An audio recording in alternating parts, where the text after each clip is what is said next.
Howdy. Well,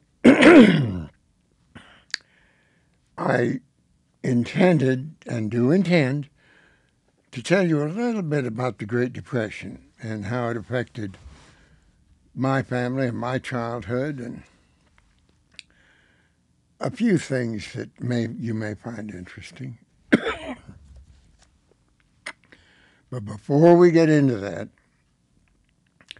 I wanted to mention that when Hannah and I looked at the last chapter called My Childhood, we discovered that as I was describing my birth and the drunken doctor that was supposed to be caring for my mother, that what I said was wife instead of Ann or mother. And the reason I believe that happened is that in my mind I was thinking about how to tell you what my mother was trying to do once I was born, which was become the good wife in the terms of the early years of the Great Depression in America, which meant that you couldn't afford to buy things, but you created this great magic home.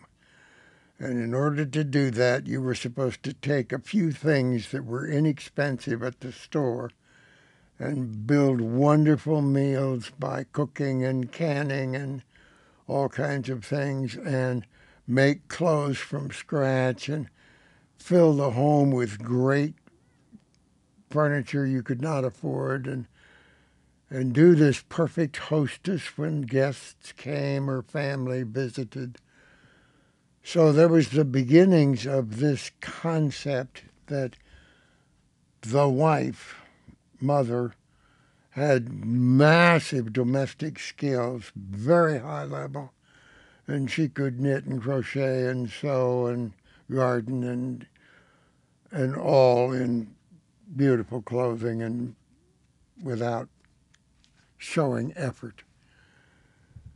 Well, my mother tackled that, though she had not trained for it. Many girls started training for that early in school, but she had always wanted to be a nurse or independent, and she always was. But she started off when I was born, just after the Depression started, and she organized a beautiful home, and we still have all the furniture from that home in this home. And we have drawers full of things she made and all kinds of tributes to her. She did this because she thought it was her duty, and that's why she focused attention on me. It was her duty as the mother or the wife. But it wasn't overwhelmingly fulfilling, and she wanted to be a nurse, and she wanted to go back to school, and she wanted to have a life. And she discovered that her husband, Harold, who was out selling cars, was selling them morning, noon, and night, but mostly night, and in saloons, and so that wasn't very fulfilling to her. And yes, he hunted and fished and brought home all kinds of game, which was quite different than what her father, the meat packer in Omaha, had brought home.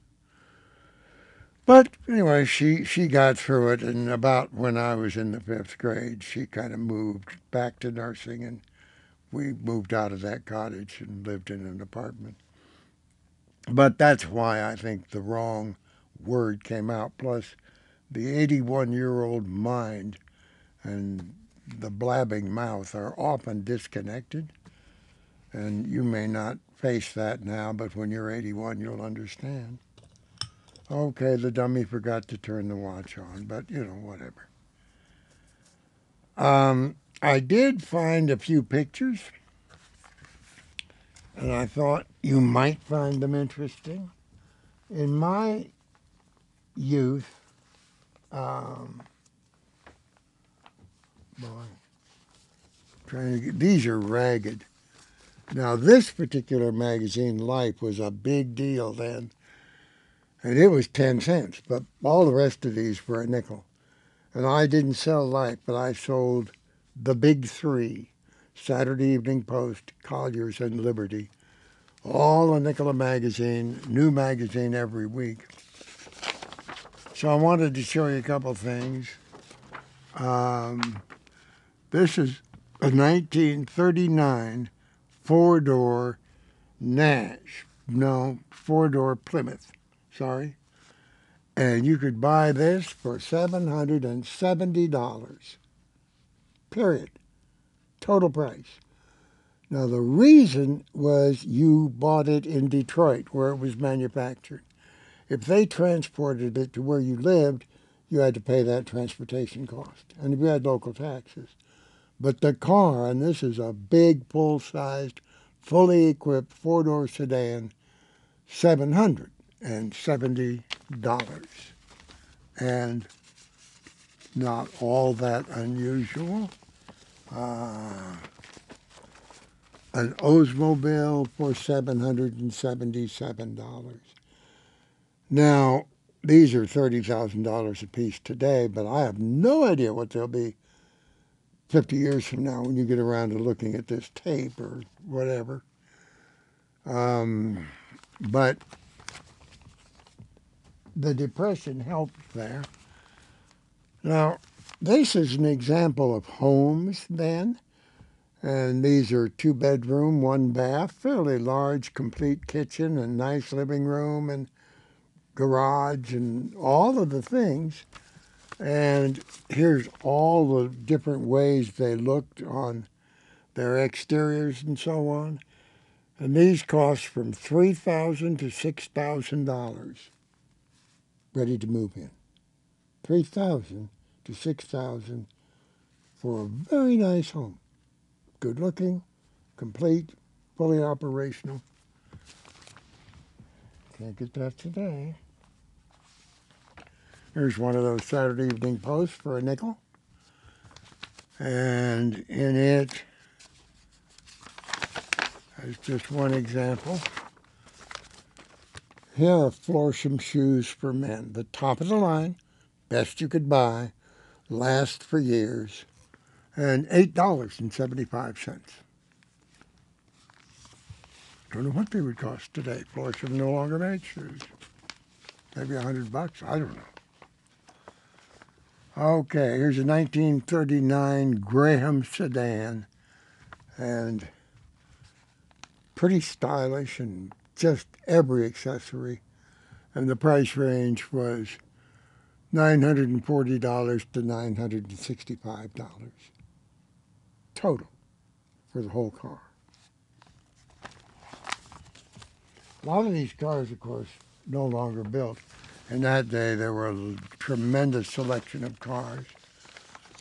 Here, back to the Saturday Evening Post. Now, this was kind of top of the line.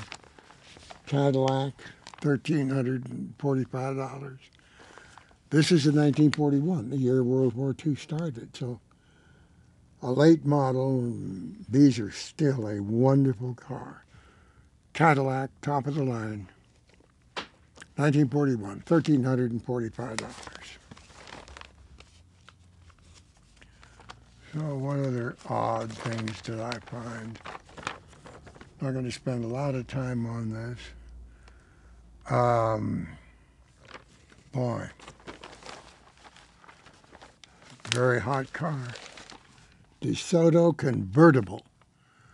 Now it's $1,195 for the convertible. Whew.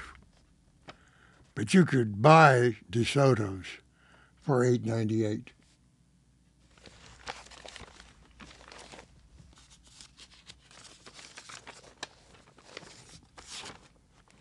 Okay, there's a Buick here, but we're going to go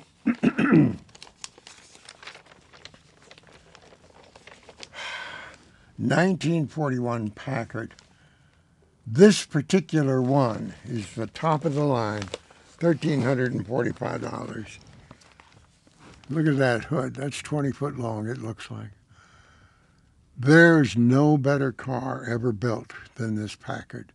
It was unbelievable, a magnificent machine, sensational 8-cylinder straight engine, just This was the American version of the Rolls Royce. 1,300 bucks.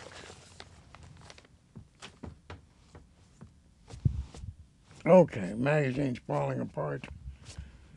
Oh boy. Well, now what else was I going to mention here? As I said, the Great Depression didn't impact Helena. Where it had its greatest impact was two places. Big cities, particularly both coasts, and everywhere there was big manufacturing around the Great Lakes. And the whole center of America. It happened that at the same time as the Great Depression, which started in 1929, was the greatest drought that we've ever had in America. And it created this massive dust bowl from the Rocky Mountains to the Appalachians and from Canada to Mexico.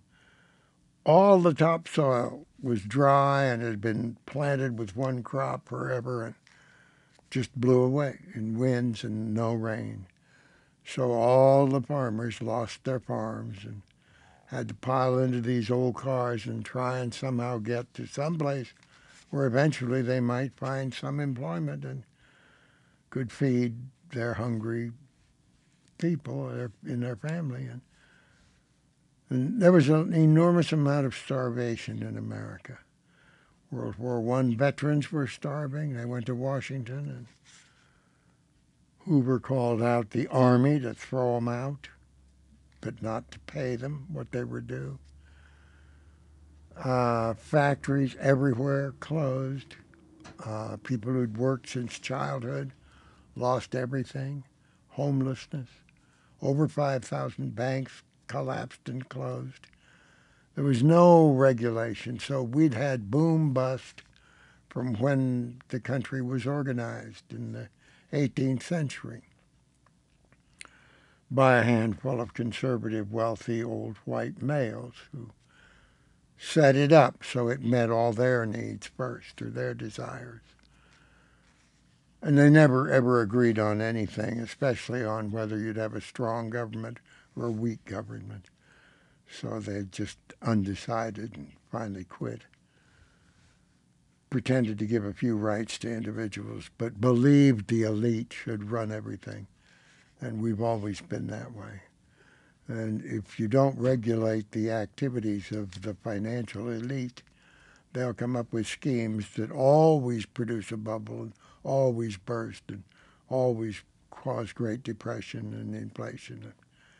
We have that going on today just as massively as in the 1930s, or we must have had 100 boom-bust cycles in our history, all caused by a refusal to regulate financial dishonesty, basically. Okay. I believe this will be the last chapter in this particular DVD, and we'll send it to all of you and get your opinion. Maybe we should just give this up. I don't know. But it so happens that during my childhood, the greatest human leader who ever existed evolved and was never really elected to office, but was in the position to affect decision-making about the management of human power, happened to be a woman.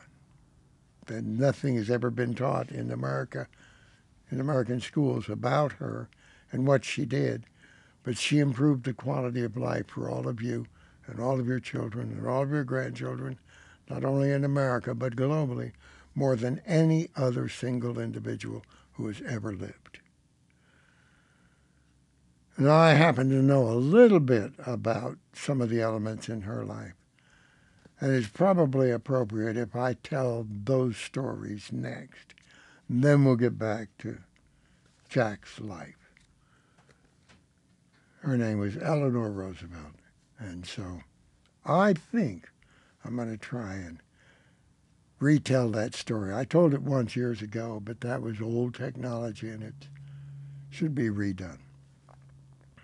So, till we meet on the next project, thank you so much for watching. Sure like to know what you think and what your feelings are about this, and I want you to tell your stories. That's the deal. I'll tell mine if you'll tell yours. So, see you later. Love you.